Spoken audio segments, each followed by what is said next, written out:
Welcome back, students. In continuation with the class, we were talking about different type of the separation techniques, and we have studied a large number of the separation techniques. Now, to study the separation techniques further on, as in the previous video, we have discussed about the fractional distillation column. Now, we are going to study the use of fractional distillation column in separation of gases from the mixture of air.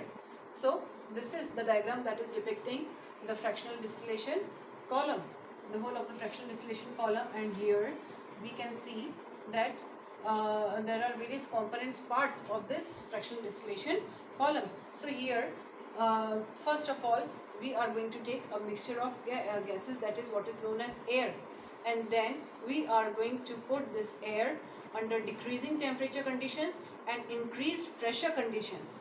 As we have studied in the previous chapter, that when we decrease the temperature and increase the pressure, the gases, they can be converted into the liquids. So what happens over here, when we are decreasing the temperature and when we are increasing the pressure, this air, it is converted into the liquid.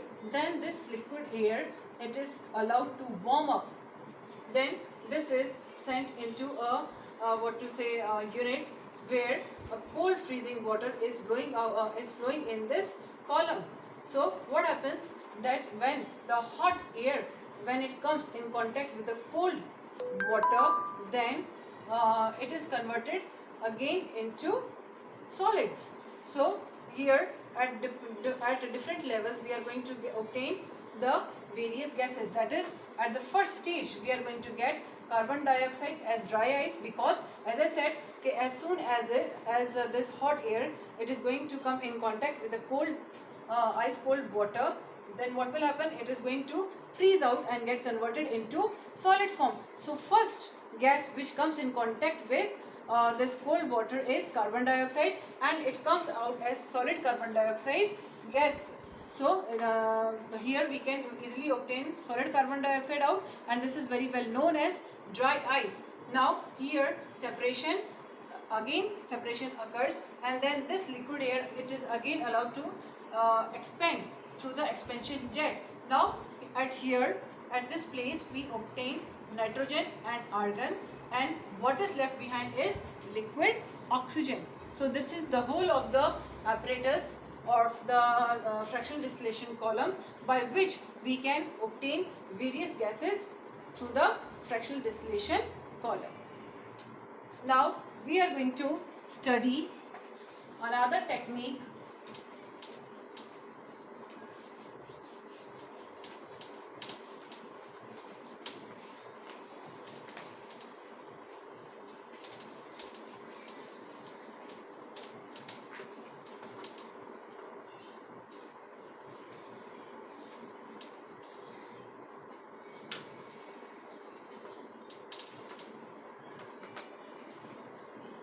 Now we are going to use another technique, which is to separate out the copper sulfate from its solution, crystals of copper sulfate from its solution.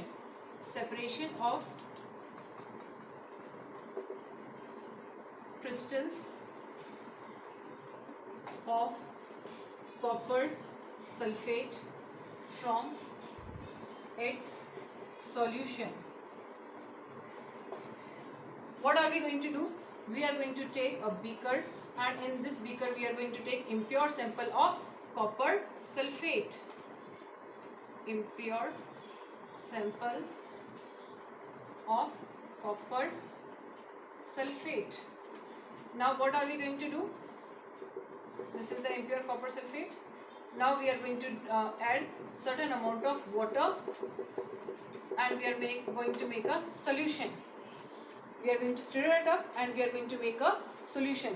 Now we are going to filter out this solution, so that whatever impurities are present in the copper sulfate, they are removed through the filtration process. Now what happens, when we are left behind only with the pure copper sulfate solution, what we do, we transfer it to a china dish or a watch glass, and we put the china dish or a watch glass on the wire gauze, and it is put up on the tripod stand. Again we are going to heat it up,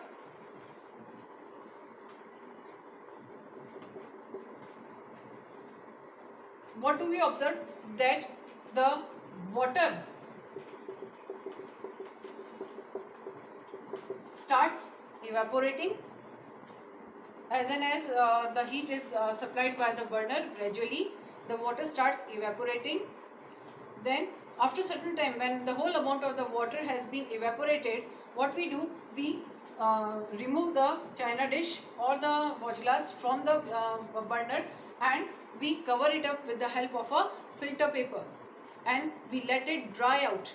After certain time, what we see, when we remove the filter paper, we will observe that small crystals of copper sulfate can be obtained. So this is an example how we can obtain the crystals of copper sulfate, and this is a very good technique which is very popularly known as crystallization. Crystallization is a technique which is used for solidifying pure solids, or obtaining crystals of pure solid. It is a technique which is used to obtain